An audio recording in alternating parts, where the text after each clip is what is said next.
sehingga kita dapat berkumpul di acara kajian silaturahmi dengan tema menjaga akidah, keimanan, dan keislaman seorang muslim.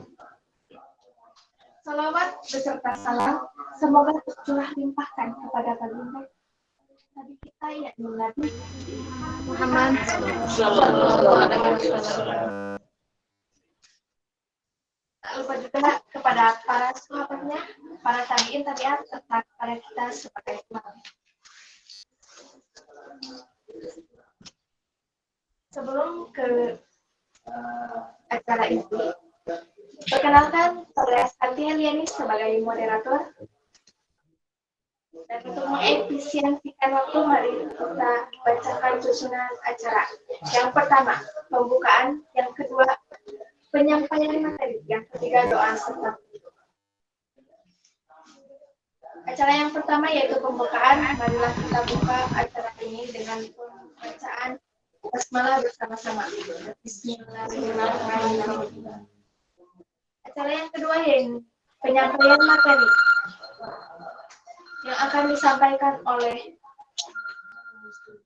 Ustaz Salman Al-Farizi. Kepada Ustaz Salman Al-Farizi, saya persilakan.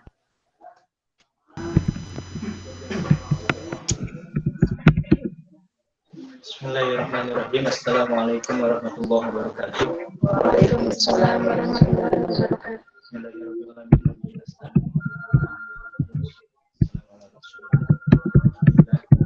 Aman pada sunnah wal jamaah pada hari ini kita mengawali waktu dengan pembacaan kitab, ya, suatu karangan kitab yang dinamakan Kitab Sulhul Taufik yang dikarang oleh ulama yang bernama, ulamanya adalah Syekh Abdullah bin Hasan Tahir bin Muhammad bin Hashim Alawi yang dimana disyarahi oleh Syekh Nabil Al-Bandani. Syekh Nabil Al-Bandani ini adalah seorang tokoh ulama yang berasal dari Tanah di daerah Banten. Beliau adalah seorang imam pada waktu itu di Masjid Jakarta, salah satu mufti di Tanah Haram yang berasal dari Indonesia. Dan sekarang sudah tidak ada dari Indonesia yang jadi imam di Tanah Haram. Kalau dulu salah satunya yaitu Syekh Nawawi Al-Bandani. Beliau menyerahi kitab Sulhul Taufik. Ya, langsung saja ke dalam tema yang judulnya menjaga akidah, keimanan, dan keislaman seseorang muslim. Jadi kita seorang muslim itu wajib menjaga akidah kita. Kenapa wajib dijaga? Karena kita itu harus mengokohkan akidah kita, harus menjadi Islam yang teguh dari Islam Allah. Jadi langsung saya dibaca. Bismillahirrahmanirrahim. Faslun yajibu ala kulli muslimin. Pasal menjelaskan tentang kewajiban ala kulli muslimin, kepada setiap muslim. Ya, jadi wajib pada setiap orang muslim. Ketika dikatakan wajib, itu berarti sebuah perintah. Ya, dalam kaidah fikih dijelaskan al-amru tadullu ala wujub. Sebuah perintah itu menunjukkan atas kewajiban. Contohnya, kita diperintahkan oleh Allah untuk salat, iqamus salat, maka itu hukumnya wajib. Definisi wajib tersebut juga ulama berpendapat ma yutabu ala fi'lihi wa yu'aqabu ala tarkihi. Barang siapa yang melaksanakannya mendapat pahala, dan apabila ditinggalkan mendapatkan dosa. Jadi kita sebagai orang muslim wajib hukumnya untuk menjaga keislaman dan keimanan kita. Maka kalau kita melaksanakan menjaga keimanan kita, maka mendapatkan pahala. Karena itu hukumnya wajib. Wasawnuhu amma yufsidu wa yubtilu wa yuqawnuhu wa huwa ar-riddatu. Yang menjaga dari apa? Tidak menjaga dari perkara yang merusak. Wa yufsidu itu perkara yang merusak, wa yubtiluhu perkara yang membatalkan, wa yuqawnuhu dan perkara yang memutuskan kita dari kemusliman tersebut. Bahwa ar-riddatu yang dimaksud diputus, yang dimaksud dengan merusak yaitu perbuatan yang murtad. Ar-riddatu. Auzubillah. Wa'iyadzubillah, kita harus memohon kepada Allah untuk dijauhkan dari perbuatan murtad. Waqad katsura fi hadzal zaman. Ulama sudah mewanti-wanti dari dahulu.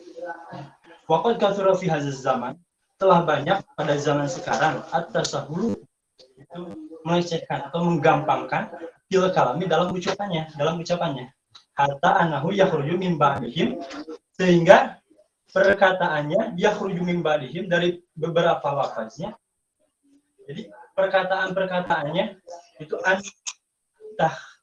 takhrijuhum anil Islam.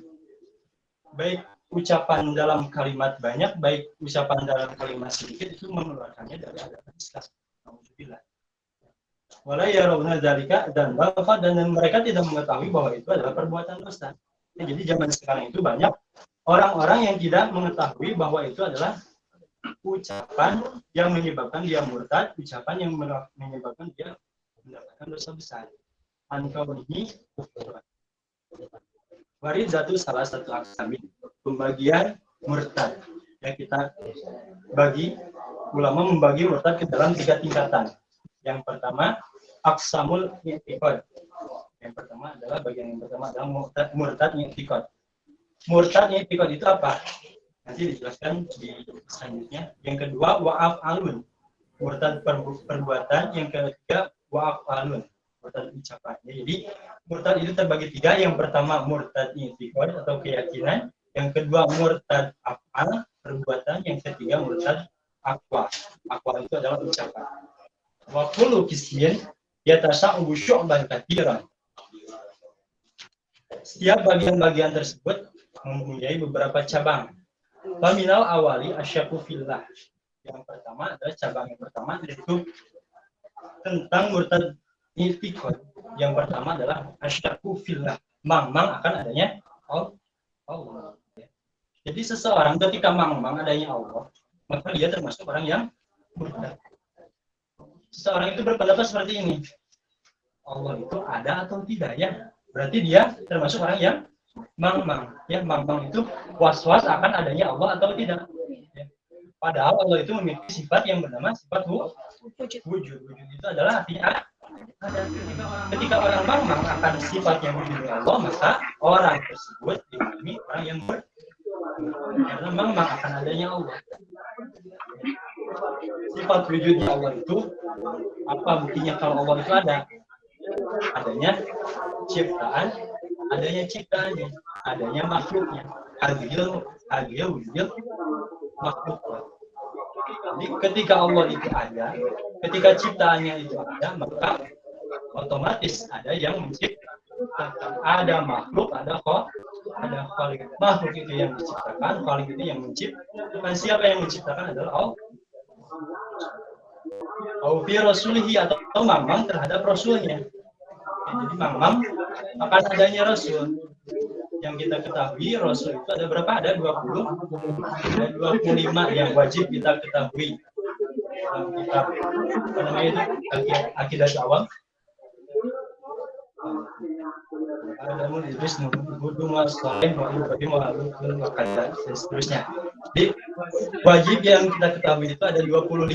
Sedangkan jumlah seluruh rasul dan nabi itu ada 124.000, yang menjadi rasul 313, yang wajib diketahui 25. Yang menjadikan kita murtad itu ketika kita tidak meyakini atau mang-mang akan adanya rasul yang 25. Nah, kalau yang 124.000 itu tidak menyebabkan kita murtad kalau kita mang-mang, ya karena tidak ada Al-Qur'ani atau mang-mang terhadap Al-Qur'an. Kita tidak percaya akan adanya Al-Qur'an. Atau kitab-kitab yang lain seperti Zabur, Taurat, Injil, itu kita mang-mang bahwa ada enggak? Bahwa kitab Zabur itu ada enggak? Kalau di zaman sekarang kan tidak ada. Bahwa itu ada enggak ya? Itulah bahasanya pokoknya. Itu termasuk orang yang murtad. Padahal kitab Zabur itu pasti diturunkan atau yakini kitab Zabur itu turun kepada Nabi Daud, Taurat kepada Nabi Musa, Injil kepada Nabi Isa, dan Al-Quran kepada Muhammad sallallahu alaihi wasallam. Ketika kita mang-mang dengan keyakinan tersebut, makanya kita harus yakin akan adanya kitab, akan adanya rasul, akan adanya malaikat. Abil yaumil akhir atau terhadap hari akhir. Kita hidup zaman sekarang tidak percaya hari akhir misalnya, maka itu termasuk orang murtad juga. Abil jannati atau mangmang terhadap surga, awin nari atau pada neraka. Jadi orang-orang yang mangmang atau orang-orang yang tidak percaya akan adanya surga atau neraka termasuk orang-orang yang murtad secara tauhid atau pada ganjaran Allah. Jadi kita berbuat baik, kita tidak yakin bahwa Allah mengganjar perbuatan kita.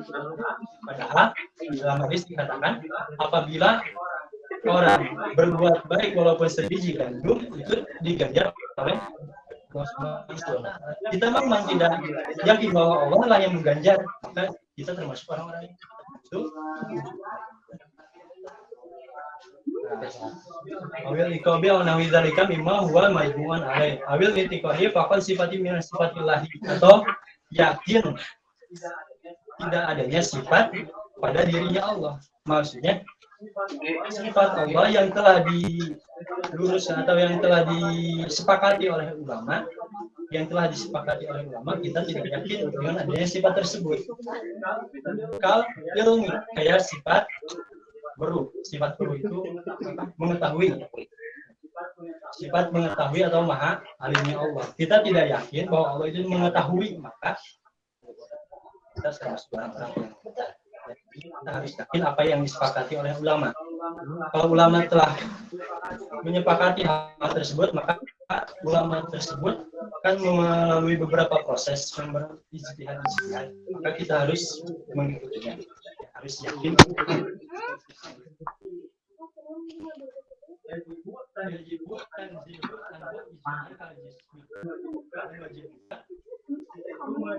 Meniadakan sifat-sifat yang berhubungan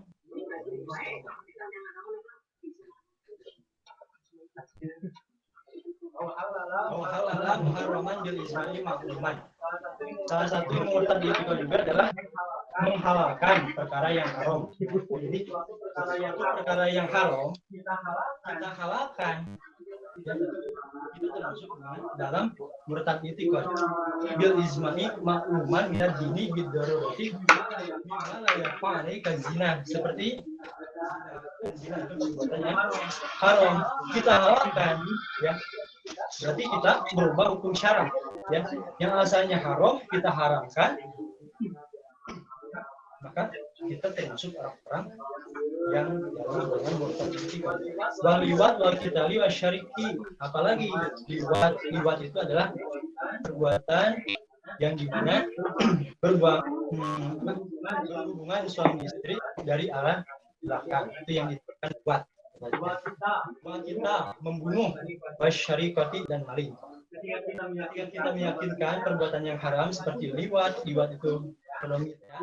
Wal kitali kita membunuh wasyarikati yang maling, wal gosbi yang gosok, kita menghalalkan perbuatan tersebut. Orang yang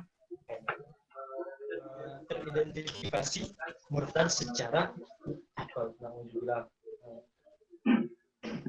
oleh karena itu kita harus menjauhi sifat-sifat atau itikat-itikat atau kepercayaan yang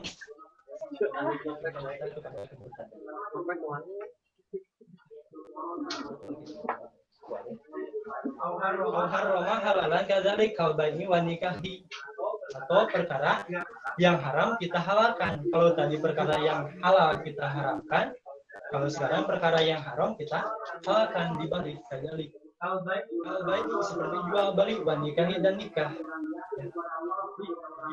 Ketika kita mengharamkan jual beli atau mengharamkan nikah, ya kita harus takut akan kemurtadan. Nafa wujud di majnun alaika adalah sholatil khamsi.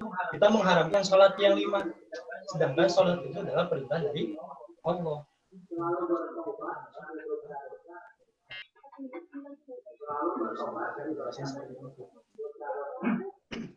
Yang kedua adalah murtad secara af'al. Murtad secara af'al. Kalau yang pertama tadi secara itikad, secara keyakinan, kalau yang kedua secara af'al. kasujudi lisanami awis syamsi awil mahmudati akhon. Jadi murtad secara pekerjaan kita yang membuat kita murtad. Contohnya kasujudi lisanami, sujud kepada berhala. Ketika kita sujud kepada berhala, kita termasuk orang yang murtad. Yang wajib kita ibadah, yang wajib kita sembah adalah Allah Subhanahu wa Ta'ala. Dan ketika kita sujud kepada berhala di sana, maka otomatis yang kita sembah bukan Gusti Allah, tapi di sana, karena sujud itu khusus untuk Allah. Awil makhlukatil akhar, atau kepada matahari atau kepada makhluk lainnya. Jadi intinya perbuatan sujud itu hanya untuk Gusti Allah Ta'ala. Selain dari Gusti Allah Ta'ala, kita tidak boleh sujud kepada walaupun kepada imam, walaupun kepada pemerintah, walaupun kepada ulama-ulama besar. Ya, kepada Nabi pun tidak boleh kita sujud. Sujud ditafsirkan, dikhususkan untuk Allah Subhanahu wa Ta'ala sebagai hamba pengabdian kepada Allah Subhanahu wa Ta'ala. Yang ketiga adalah walakismus salis aqwalun. Aqwalun itu adalah murtad secara ucapan. Waniya katsiratun, ini perbuatan yang sangat banyak yang memurtadkan orang-orang. Dilatan hasilun sehingga tidak terhitung. Yakunal muslimi ya kafirun. Kita mengucapkan kepada seorang muslim, kita yakin bahwa itu seorang muslim, tapi kita mengucapkan kepada mereka ya kafir, hai orang kafir. Misalnya beragama Islam dan si Udin beragama Islam. Saya bicara kepada atau ngomong kepada si Udin, hei kafir. Nah, itu termasuk ke dalam murtad secara ucapan. Si Udin tersebut adalah orang muslim, kita menuduh si Zaid orang kafir, termasuk murtad secara ucapan. Kita harus menjaga lisan kita dari perbuatan-perbuatan yang menjadikan diri kita sendiri murtad.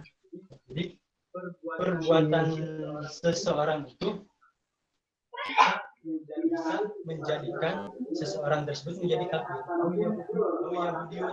Ya Nasraniun, ya Ahmadiyyin, tidak hanya mengucapkannya kafir, walaupun mengucapkan ya Yahudi sama saja. Ya Nasrani, Nasrani sama saja. Ya Ahmadiyyin, atau mengucapkan kepada seseorang muslim, hei orang yang tidak mempunyai agama, yang menuduh seseorang atau saudaranya kafir. Innal ladina alaihim al-muqatabun min ad-din al-kufri al-yahudiyyin laysa bidinin wa fasakhiyatin bismin min asma'i ta'ala. Wa fasakhiyatin bismin min asma'i ta'ala. Salah satu dari contoh adalah wa fasakhiyatin bismin min asma'i ta'ala, itu berguyon dengan nama-nama Allah, atau dengan janjinya Allah, atau dengan ancamannya Allah. Kita bercanda dengan ancamannya Allah, kita bercanda dengan janjinya Allah. Allah menjanjikan barang saja beramal baik maka akan mendapatkan surga. Dan kita janjinya Allah, kita bercanda, ada ulama amal baik ya cina. Kita itu bercanda seperti itu. Kita secara otomatis, ini harus menjaga lisan kita sebaik-baiknya, karena dalam hadis orang muslim itu adalah orang yang menjaga lisannya dan perbuatannya. Orang muslim seperti itu, yang menjaga lisannya dijaga, dan ucapannya pun dijaga, hatinya dijaga. Jadi kesimpulannya, bagaimana kita menjaga akidah kita, menjaga akidah keimanan dan keislaman kita harus pandai-pandai menjaga lisan dan tangan kita. Perbuatan kita harus dijaga, tidak mudah mengkafir-kafirkan orang, tidak mudah menuduh orang bahwa dia orang kafir. Ketika kita menuduh seseorang itu kafir, bahwa sejatinya dia itu seorang muslim, maka otomatis orang kafir juga.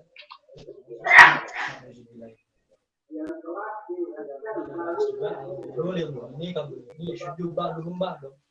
Orang mukmin dengan orang mukmin lainnya seperti bangunan. Kalau bangunan itu saling menguatkan akan sesamanya. Jadi kita seorang mukmin harus sesama yang tetangga susah ya kita bahagiakan. Tetangga tidak punya uang ya kita beri sedekah.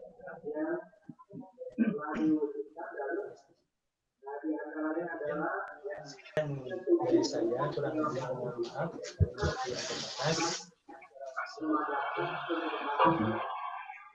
Ya nanti ya, cara selanjutnya diserahkan kepada kita sendiri.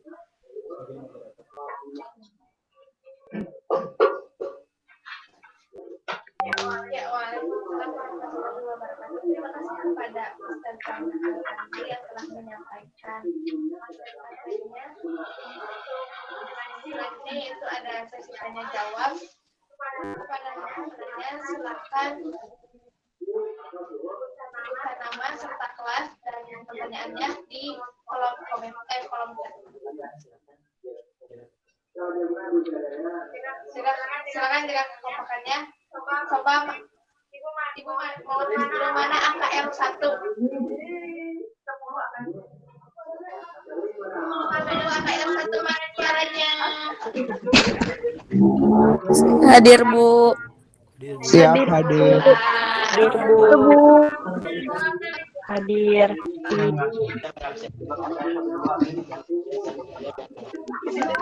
Sebelum angka L2 mana suaranya? Siap hadir. Hadir, Bu.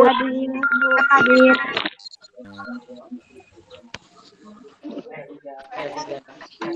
Ulang L3. Hadir, Bu. Siap hadir, Bu. Siap hadir, Bu. Hadir. Dua, say hi. Sebelum BDP 123, say hi.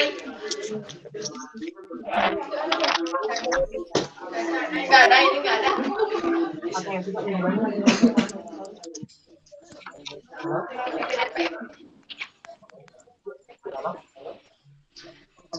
Kelas 10, say hi semuanya.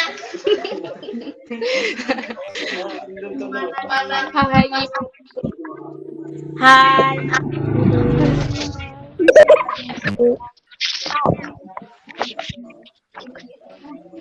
Kelas 11, say hi semuanya. Halo. Halo. Halo. Halo Ibu. Halo.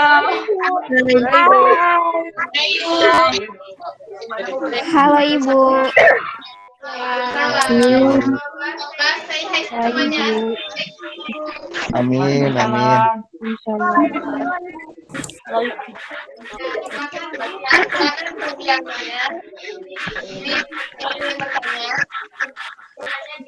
Di kolom chat saja ya, sebutkan nama serta kelas masing.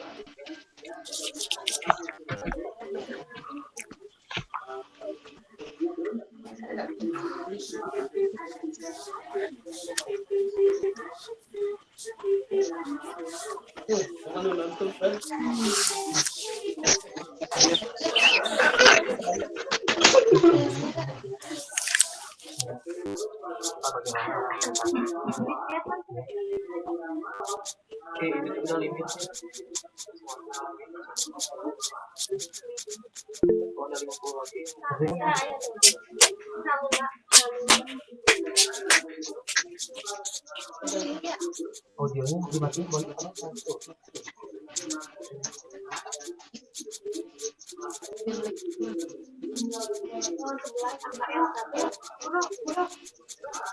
Bismillahirrahmanirrahim. Assalamualaikum warahmatullahi wabarakatuh.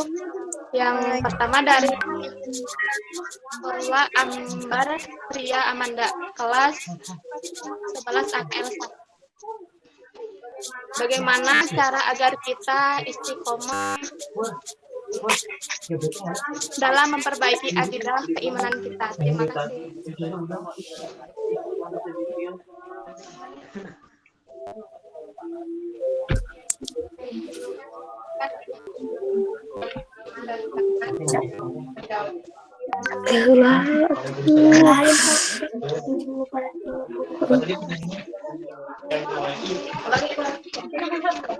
Cara istiqomah dalam memperbaiki akidah kita. Ketika kita ingin istiqomah dalam akidah kita, maka kita harus seringlah duduk bersama para ulama, orang-orang yang dipercayai oleh kita. Untuk apa? Sebagai pembimbing rohani kita, sebagai pembimbing akidah kita, agar kita tidak berbeda dengan akidah-akidah yang lain. Maka dengan cara berdekatan dengan ulama, duduk di majelis ilmu, maka kita insya Allah istiqomah dalam akidah kita. Itu yang saya bisa sampaikan. Yang lain?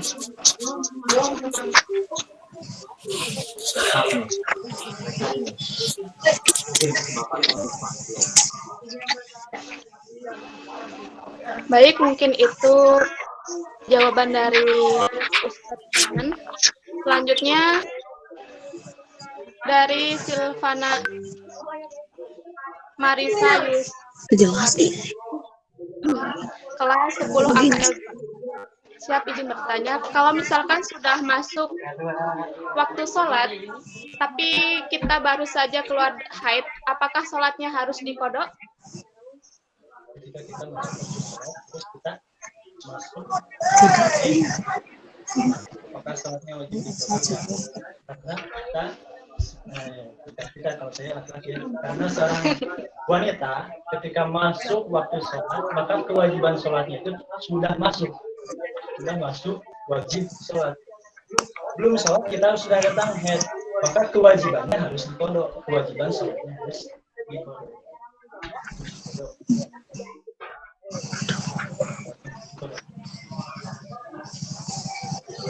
Ya baik, itu pertanyaan dari Ustadz Saman. Selanjutnya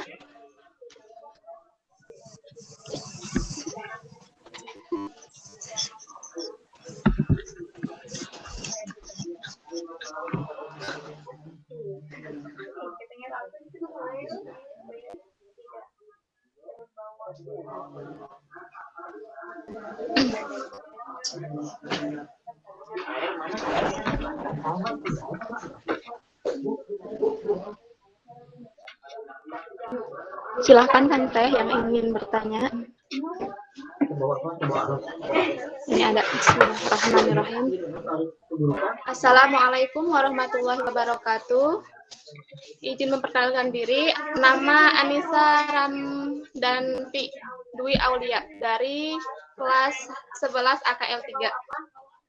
Nah, pertanyaannya, bagaimana agar kita tetap istiqomah dalam bertakwa pada zaman sekarang ini? Karena sekarang banyak sekali godaannya, terutama dengan semakin majunya peradaban zaman. Enggak, Ustadz? Mungkin dari teman-teman saya kita lihat tujuan sekarang ini yaitu yang lain. Ini dulu ya. Kegiatan saya kajian silaturahmi. Nah, jadi pertanyaannya, agar kita tetap istiqomah dalam bertakwa pada zaman sekarang ini, karena banyak sekali godaannya, terutama dengan semakin majunya peradaban zaman. Zaman apa berapa? Zaman modern? Gunung apa? Jabal ya?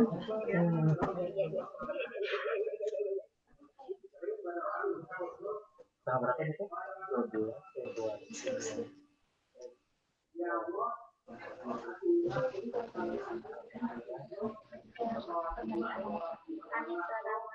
Pertanyaan nomor 3 menambahkan saja sama saja kayak pertanyaan yang nomor 1. Saya hanya menambahkan sedikit. Kalau dalam sebuah organisasi yang dimana organisasi dari ulama, untuk menguatkan akidah kita pada zaman sekarang itu kita harus mempunyai prinsip al-mukhafadatu ala fadil saleh wal abdu bil aslah. Ya. Jadi ketika kita mendapatkan hal-hal yang baru seperti teknologi, informasi dan komunikasi yang lainnya, maka kita harus mengedepankan yang qadimil aslah, yang dulu yang lebih baik kita pertahankan, yang sekarang yang baik kita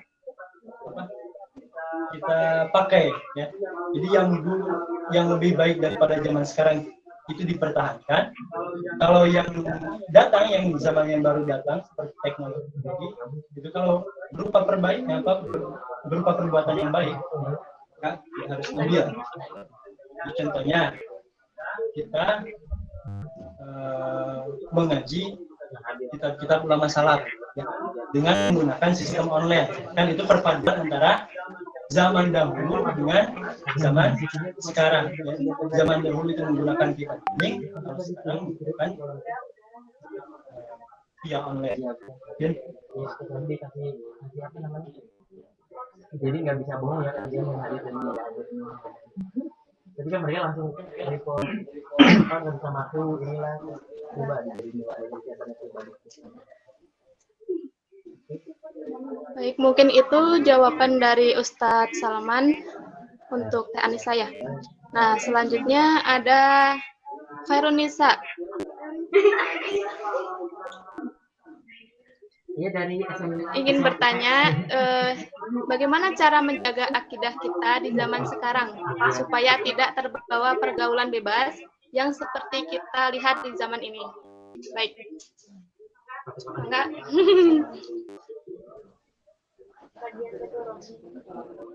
ke grup Bunisa ya. Ya, ada pertanyaan yang lain itu sama saya dengan nomor 1 dan nomor 3. Bagaimana caranya kita menguatkan akidah kita, ya saya jelaskan kembali. Untuk memperkuat akidah kita, untuk menjaga akidah kita, yang pertama adalah tidak jauh dari majelis ilmu. Tidak jauh dari majelis ilmu, karena majelis ilmu itu adalah sumber dari akidah kita. Jadi ketika kita jauh dari majelis ilmu, maka hati-hatilah dengan akidah kita. Akidah kita pasti tergerus dengan era modern sekarang. Jadi seperti itu. Harus dekat-dekat dengan majelis ilmu, tidak meninggalkan majelis ilmu. Ya, baik. Selanjutnya, Assalamualaikum warahmatullahi wabarakatuh. Dari Devi Septiani, kelas 11 BDP 2.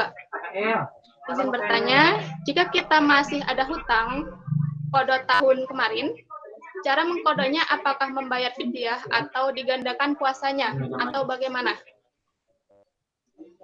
Jadi, ketika kita berpuasa, misalnya kemarin bulan Ramadan kemarin puasa, dan bulan Ramadan sekarang belum sempat membayar hutang yang kemarin. Contohnya, puasa kemarin punya hutang 2 puasa lagi, belum terkodok sampai puasa sekarang. Maka bagaimana cara mengkodoknya? Yang pertama adalah bayar fidyah. Bayar fidyahnya 1 mud, dan kodoknya tidak nambah, hanya 2, tidak tambah menjadi 4. Namun kalau kita punya kodok 2 tahun kemarin, maka tahun sekarang pun tetap 2, tetapi ditambah dengan fidyah. Itu 1 mud, itu 1. Kalau tambah lagi repot, kasihan. 1 hari 1. Jadi apabila kita punya hutang sehari, berarti fidyahnya samud. Namun sambulan misalnya kita kodoannya jadi sekarung, mungkin seperti itu. Kodonya tidak bertambah, tetapi fidyahnya. Nah, mungkin itu jawaban dari Ustadz Salman. Selanjutnya dari Akmal, dari kelas 11 TKJ 1. Izin bertanya, bagaimana cara supaya kita selalu khusyuk dalam sholat? Karena selalu pikirannya selalu kemana-mana saat sholat. Jadi bagaimana solusinya? Mungkin dari ustaz-ustaz yang lain, ustaz mau menjawab ya. Bagaimana cara kita untuk khusyuk dalam sholat?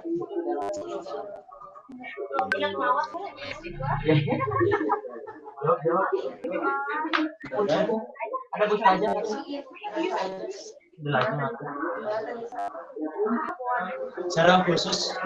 Cara khusyuk dalam sholat mungkin yang saya alami untuk khusyuk dalam sholat yaitu mengetahui arti bacaan sholat. Contohnya aku sholat pada subuh atau ini 2 rakaat mustaqil, tapi tidak boleh disebutkan artinya ya, karena kalau diucapkan artinya itu membatalkan sholat. Ya, di dalam hati saja kita harus mengetahui arti dari bacaan yang kita ucapkan. Jadi kita beribadah itu seperti apa sih artinya, sholat itu seperti apa artinya. Insya Allah kita dengan mengetahui arti dalam bacaan sholat, kita akan khusyuk. Khusyuk dalam sholat itu susah, sampai-sampai Sayyidina Ali dulu waktu perang Badar, ya, ketika sholat tertancap panah di dalam hatinya. Waktu rakaat pertama tidak terasa, rakaat kedua tidak terasa, ya, itu sahabat Ali. Itu kalau gelarnya sholat, ya pasti khusyuk sholatnya. Kalau kita sebagai manusia biasa, susah untuk khusyuk sholat, karena pikiran kita terbagi-bagi. Ya. Ada lagi Ustaz?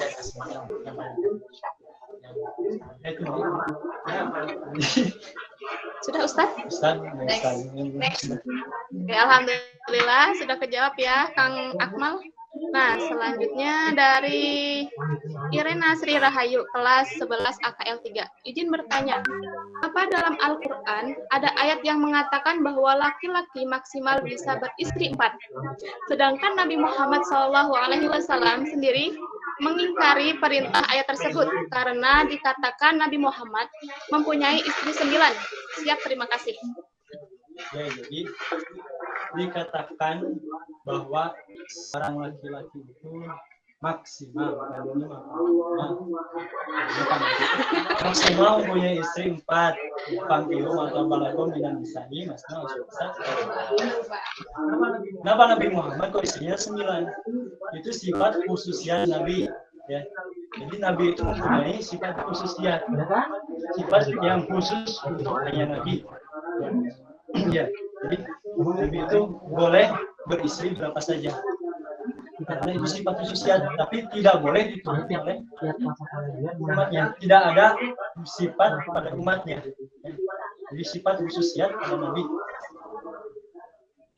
Contohnya lagi sifat khususnya pada Nabi, air kencingnya Nabi pun tidak najis, sedangkan air kencing anak najis. Itu sifat khususnya untuk membedakan mana manusia biasa, mana manusia yang luar biasa.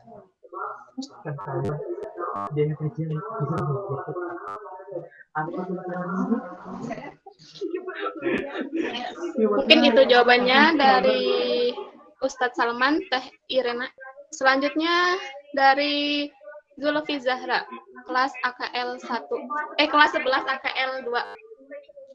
Siap izin bertanya, buat perkembangan zaman sekarang, Al-Quran sudah bisa di-download melalui aplikasi. Dan banyak orang yang memilih membaca Al-Quran melalui aplikasi di handphone. Izin bertanya, bagaimana hukum membaca Al-Quran dan jika HP terduduki dan ada aplikasi Al-Quran di dalamnya, bagaimana hukumnya? Dan satu lagi, membaca Al-Quran di HP wajib mempunyai wudhu apa? Bagaimana Pak? Siap. Terima kasih.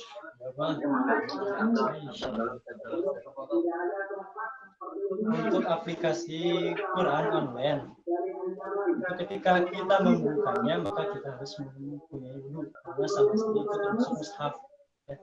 Dulu itu Al-Quran tidak berupa kertas-kertas gitu, tidak berupa seperti itu. Dari tulang-tulang, dari kulit-kulit daun, kulit-kulit kayu, dan dari apa pokoknya. Kalau sekarang zamannya zaman digital, zaman di handphone, maka sama saja hukumnya itu Al-Quran. Harus mempunyai wudhu ketika membuka aplikasi tersebut. Ketika tidak membuka aplikasi tersebut, maka kita tidak bisa berwudhu, karena tidak ada tulisannya. Ketika kita buka aplikasinya, maka ada tulisannya, maka itu wajib yang memakai wudhu itu seperti itu. Ya, kita membuka aplikasi tersebut dan membacanya pun harus kalau membaca Quran itu tidak harus mengguru ya, karena mana ya? Karena membaca Quran itu kalau ada di dinding kita tidak harus wudhu. Yang harus wudhu itu hanya masuk mushaf ketika mengusap-usap atau langsung mushaf atau membawa mushaf. Harus kalau membaca saja. Jika terduduki misalnya, kalau di handphone terduduki handphonenya tetapi aplikasinya tidak terbuka, maka tidak apa-apa karena tidak berupa mushaf. Kalau terbuka apa si lembaran-lembarannya, terbuka si tulisan-tulisan Al-Qur'annya, terduduki, maka itu yang dihukum dosa.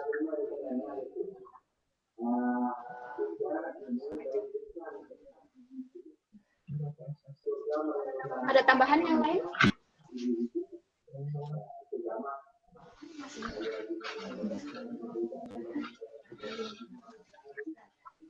Ya mungkin itu jawabannya dari Ustadz Salman Tazulfi. Nah, terima kasih untuk para penanya ya. Semoga ilmunya bermanfaat. Saya kembalikan lagi ke moderator. Mangga. Oke, saya ucapkan terima kasih kembali kepada para penanya. Selanjutnya itu kesimpulan hasil kajian kali ini, itu seorang muslim hukumnya wajib untuk menjaga keimanan dan keislaman dari hal yang merusak, membatalkan dan memutuskan. Pembahasan yang tadi ada tentang pembagian murtad, yaitu ada murtad keyakinan, murtad perbuatan, dan murtad perkataan. Murtad keyakinan yaitu meragukan adanya Allah, adanya Rasulullah, adanya kitab, hari akhir, surga, neraka, pahala, dan menghalalkan perkara yang haram atau sebaliknya. Selanjutnya murtad perbuatan itu sujud, contohnya yaitu sujud kepada selain Allah Subhanahu wa Ta'ala. Yang ketiga yaitu murtad perkataan.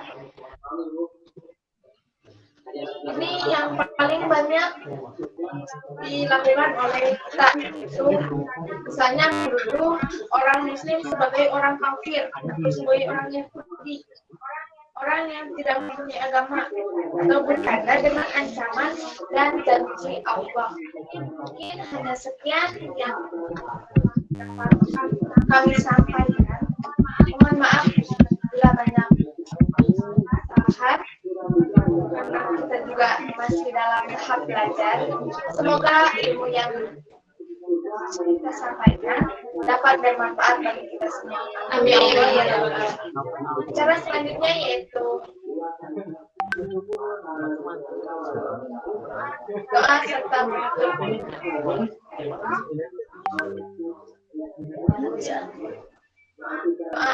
Untuk doa kepada kembali ya Ustaz Salman di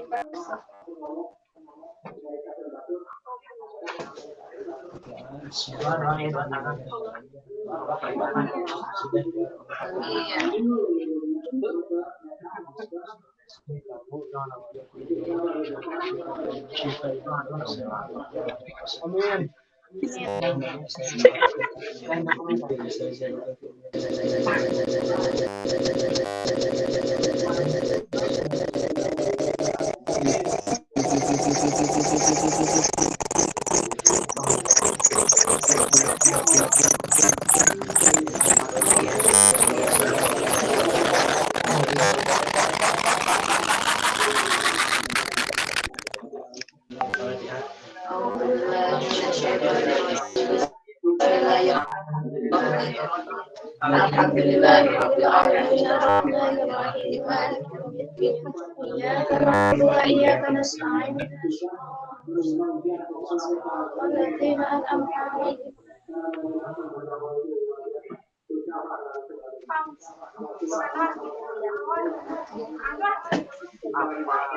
Oke, baik. Terima kasih kepada Ustaz Salman yang telah memimpin doanya. Selanjutnya itu penutup.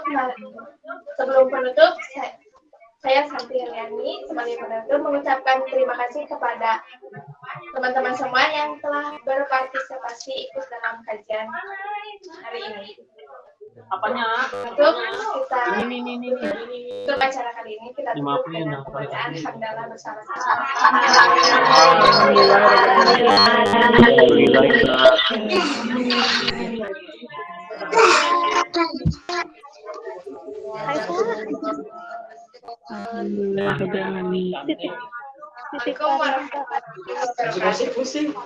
Waalaikumsalam warahmatullahi wabarakatuh.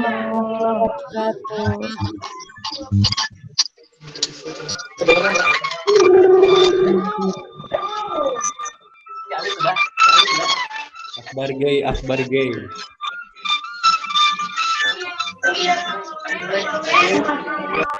Akbar ganteng.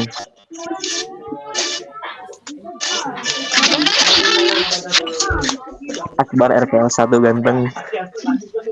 Akbar gay. Akbar ganteng. Akbar gay. Akbar pacar Farhan. Bila parah ya. Aktifin dong kameranya. Rambutan dari mana nih, Pak? Bila gelis. Akbar pacar Dabar. Kalau Manura. Bila gelis.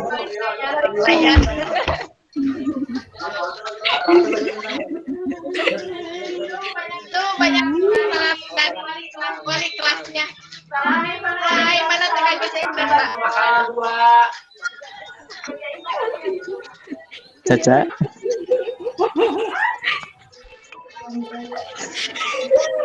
Loki.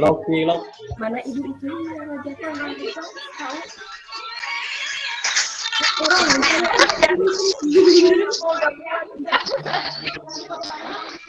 Ya, nanti mau foto bareng. Akbar Hasan gay. Orang ini deh. Tuh. Mau pada Akbar masuk pacar lagi. Farhan. Nabilah gelis. Hah? Abdal Ibrahim bergabung bersama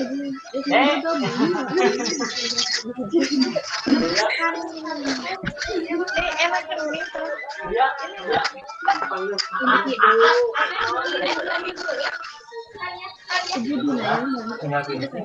Iya. Tinggal minta data deh, Pak. Assalamualaikum warahmatullahi wabarakatuh.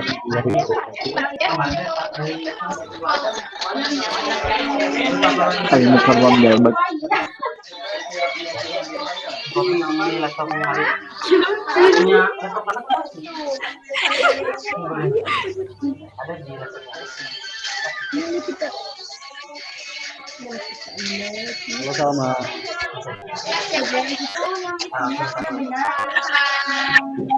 Hai. Caca. Kamu salto dong. Kemarin udah.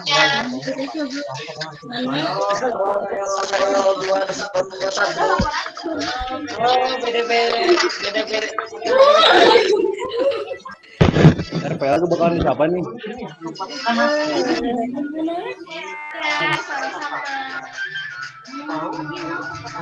Bye Kak, bye-bye.